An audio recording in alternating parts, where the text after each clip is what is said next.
नागराज पोपटराव मंजुळे हे नेहमीच प्रेक्षकांसाठी काहीतरी भन्नाट विषय घेऊन येतात. फॅन्ड्री, नाळ आणि सैराट चित्रपटाने तर सर्वांना येड लावलं. आता घर बंदूक बिर्याणी हा चित्रपट 7 एप्रिलला प्रदर्शित होतोय.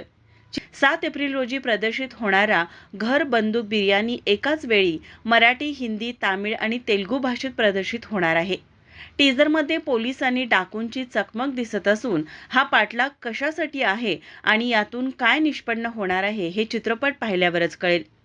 दरम्यान या चित्रपटात प्रेम कहाणीही खुलताना दिसतो. गुणगुण हे गाणं प्रत्येकाच्या ओठावर रेंगाळत आहे. चित्रपटात नेमके काय आहे हे प्रेक्षकांना लवकरच कळेल असं निर्माते नागराज मंजुळे यांनी सांगितलं. भरपूर आहेत. मग काय एखादा 600 दृश्यांच्या वेळेचा अनुभव असेल किंवा कशा पद्धतीने ही 600 दृश्य तुम्ही केलीत काय सांगा? पहिल्यांदा ऑपरेशन विचारलं थँक्यू. हे हा जो कारभार मी केला ह्याच्यात ॲक्शन करायचं वगैरे, तर आता काय झालं की ज्यावेळेस मी आत्ताच आमच्या गप्पा चालल्या होत्या, ज्यावेळेस एक कॉलेजला होतो त्याच्या आधी शाळेत होतो 10वीत वगैरे, तर खूप हिरोगिरी खूप करायचो मी आणि सगळ्या प्रॅक्टिसेस ॲक्शन करायचो.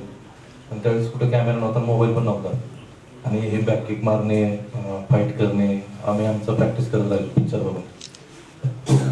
तो काळ गेला आणि आता म्हणतो ना केस पिकायला लागल्यानंतर हिरो जरूर मिळाला मला.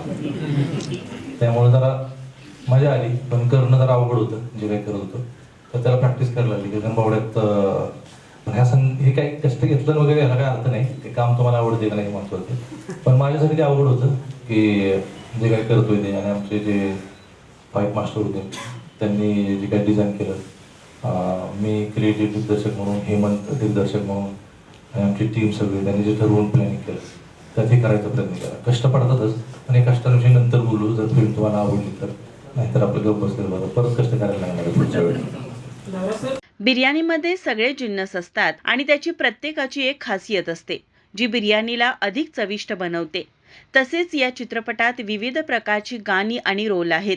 घर बंदूक बिर्याणी हा चित्रपट नक्कीच प्रेक्षकांच्या पसंतीस उतरेल असं चित्रपटातील कलाकारांनी माध्यमांशी संवाद साधताना सांगितलं. माझा महाराष्ट्र न्यूज चॅनलसाठी प्रतिनिधी आरती कांबळेसह नाज अत्तार.